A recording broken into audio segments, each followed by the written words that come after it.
मवाना गंगनहर में डूबकर 2 युवकों की मौत हो गई थी। आज उनके परिवार को ढांढस बंधाने के लिए नगीना से लोकसभा सांसद चंद्रशेखर आजाद पहुंचे थे। परिवार के लोगों से मुलाकात की है। चंद्रशेखर जी, बड़ी दुखद घटना थी। हाँ, दुखद है। जिन्होंने पाल पोस के बड़े किए हैं वो इस दर्द को समझते हैं कि उनका अचानक यूँ चला जाना कितना तकलीफदेह है। दोनों की उम्र 23-25 के बीच में थी। एक की शादी को 5 महीने हुए हैं और एक की शादी तय हुई थी। माँ बाप को खुशियाँ देखनी थी, लेकिन खुशियों की बदले गम उनके हिस्से में आया। मैं कुदरत से प्रार्थना करता हूं कि उनके इस पूरे परिवार को दुख सहने की शक्ति मिले और उनको भी जो है कुदरत अपने चरणों में स्थान दे, ऐसी जो है मैं प्रार्थना करता हूं। मैं उन परिवारों से मिला हूं, उनकी माँओं के हालात देखें, उनके घरों के हालात देखें। और जब हम यहाँ मेरठ में खड़े हैं, ये मेरठ का बिल्कुल मिडिल है।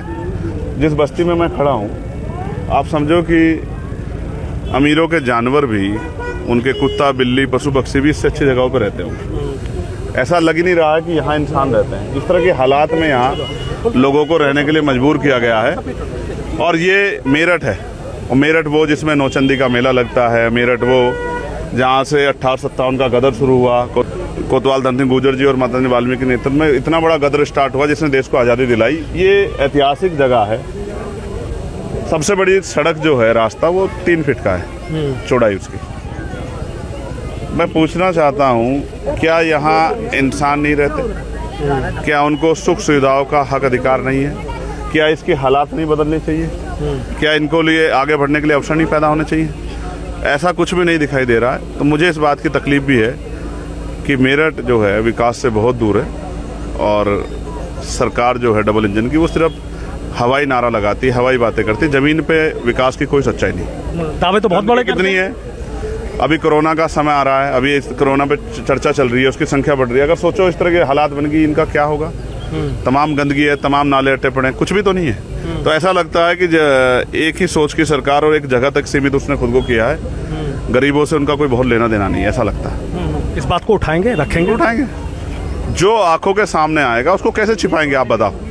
ना तो ये किरदार ऐसा है, ना ये काम इसलिए कर रहे हैं कि छिपाने के लिए।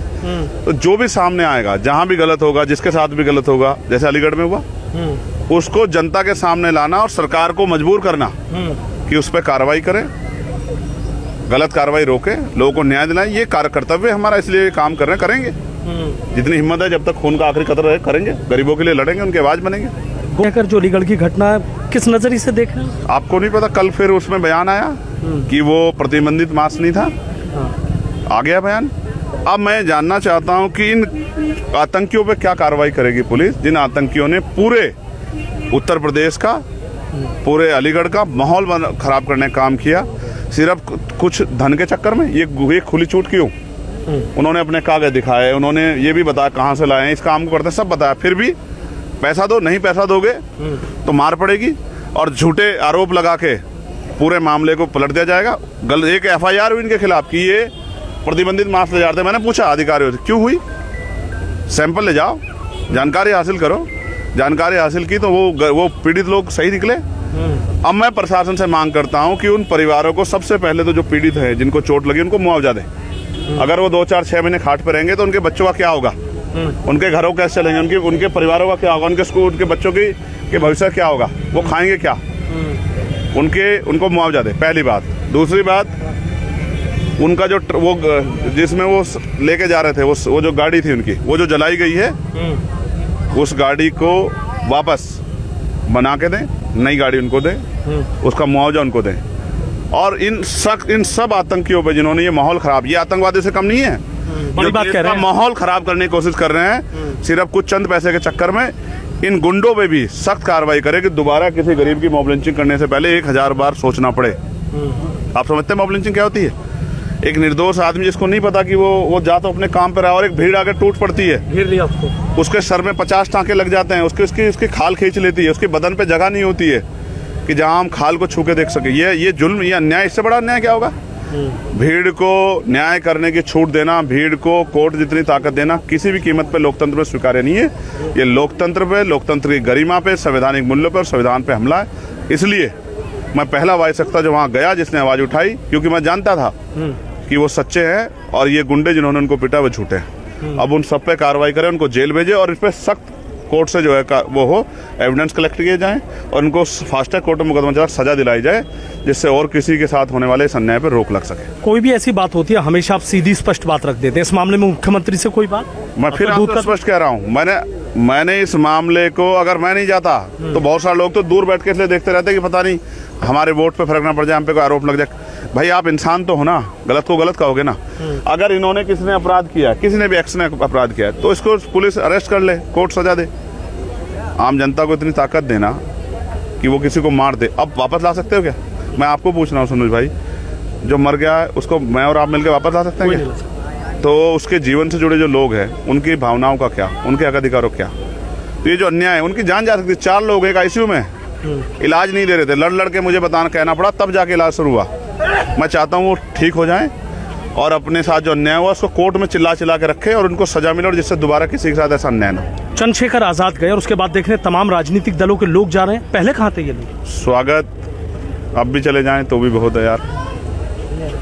हमारा काम है, हम इंसान हैं, ना जाति ना धर्म, जिसके साथ अन्याय होगा उसके साथ खड़े हैं, उसको न्याय दिलाने के लिए संकल्प के साथ खड़े हैं। हर गरीब के भाई हैं, हर गरीब के बेटे हैं, हर गरीब के परिवार के व्यक्ति हैं, ना जाति ना धर्म, सबके साथ खड़े हैं। सबको अच्छी शिक्षा मिले, अच्छी चिकित्सा मिले, सबको रोजगार मिले और किसी के साथ अन्याय ना हो, कानून व्यवस्था अच्छी हो, इसके लिए संकल्पित है। अभी ताकत में नहीं है तो अभी इनसे करवाएंगे, लड़ के आंदोलन करेंगे, आवाज उठाएंगे, संघर्ष करेंगे। जब ताकत में होंगे तो करके दिखाएंगे। अब सरकार ये कह रही है कि जो पिछड़े इलाके वहाँ के विकास की गति देखेगी, तमाम नोडल अफसर तैनात कर दिए गए हैं, क्या मानते हैं? बहुत देर कर दी, मेहरबान आते आते। केंद्र में 11 साल और राज्य में जो है 8 साल। अब पता लगा आपको पिछड़ा क्षेत्र भी है उत्तर प्रदेश में। आप तो कहते थे कि 6 महीने में सब ठीक कर देंगे, आप तो कह रहे थे हमने विकास के झंडे गाड़ दिए। कहाँ है वो झंडे जो अब आपको नियुक्त करने पड़ रहे हैं? इस बस्ती में आके देखो ना, आपको पता लग जाएगा विकास क्या है। 3 फीट का रास्ता है सबसे बड़ा। इस गंदगी से मुख्यमंत्री जी निकल के देखें, विधायक जी निकल के, पता लग जाएगा। हम तो जमीन के आदमी हैं, हमें तो ये पसीना नहीं खाता, हमें तो गर्मी, हमें सूरज नहीं जला सकता। लेकिन आए बड़े कुर्ते वाले, देखें इन गरीबों के हाल। ये इंसान नहीं है, टैक्स नहीं देते, इनका हक नहीं है इस देश में। सोचा था मेरठ की ऐसी तस्वीर देख के लगा है अच्छा, वो हमारी नजरों के सामने हमने देख ली। बदलेंगे इसको, जब हम पे मौका मिलेगा बदल के दिखाएंगे आपको। आज याद रखना मेरी बात को, जब हम पे मौका मिलेगा तो आप यही बस्ती होगी, यही मेरठ होगा, आप और हम होंगे। आप देखना, अगर ना बदली तब बताना। कोरोना जैसे बढ़ रहा है, आपको लग रहा है सरकार की तैयारी? कोई तैयारी है आप बता दो। कोई नया मेडिकल कॉलेज, कोई नया ऑक्सीजन प्लांट, कहीं और कुछ इसके अलावा? प्रसव पीड़ाएं तो जो है जिन बच्चियों को, बहनों को हो रही है, वो खुले में कर रही है। डिलीवरियां तो खुले में हो जा रही है। अभी हुई 3 दिन पहले उत्तर प्रदेश में, एक अस्पताल के बाद डॉक्टर भी नहीं था। है कोई तैयारी सरकार? सरकार की एक ही तैयारी है कि धार्मिक एजेंडा कैसे लागू हो, किस तरह हिंदू मुसलमान हो, किस तरह लोग बटे, राजनीति आगे बढ़े, यही तैयारी है उनकी। रोजगार देने की तैयारी बताओ, नौजवान खड़े हैं, कहाँ है तैयारी? अस्पताल नहीं बना रहे हैं, कॉलेज नहीं बना रहे हैं, बिजली के दाम बढ़ा रहे हैं। लूट लो, इनकी खाल खींच लो, उसको खाल को खींच के चौराहे पे बेच दो, तुम्हारा पेट भर जाए। सरकार के लोगों, गरीबों का इसको लूट के तुम्हारा पेट भर जाए, बहुत है। आखिरी सवाल मेरा, आपने ताकत की बात करी कि ताकत में आऊँगा, यहाँ की तस्वीर बदलूंगा, और चुनाव एक कहीं ना कहीं ताकत देने का काम करते हैं। त्रिस्तरीय पंचायत चुनाव आ रहे हैं, उसके बाद विधानसभा चुनाव भी आ रहे हैं। चंद्रशेखर आजाद की क्या तैयारी है, पार्टी की क्या? ये देंगे ताकत। ये जो लोग खड़े हैं ना, इनके चेहरे देखो, जिनको आज़ादी के 75 साल बाद तक कुछ नहीं मिला, ये देंगे ताकत सब लोग।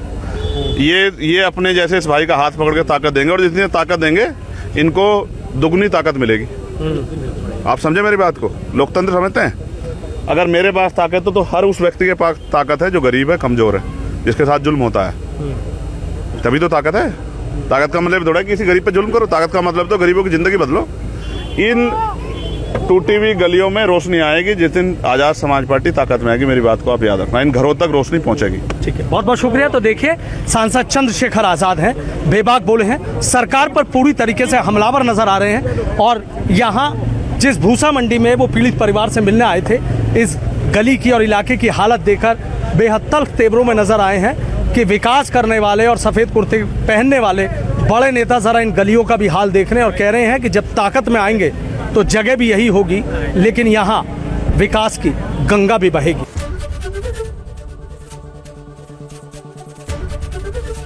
एबीपी गंगा, खबर आपकी, जुबान आपकी।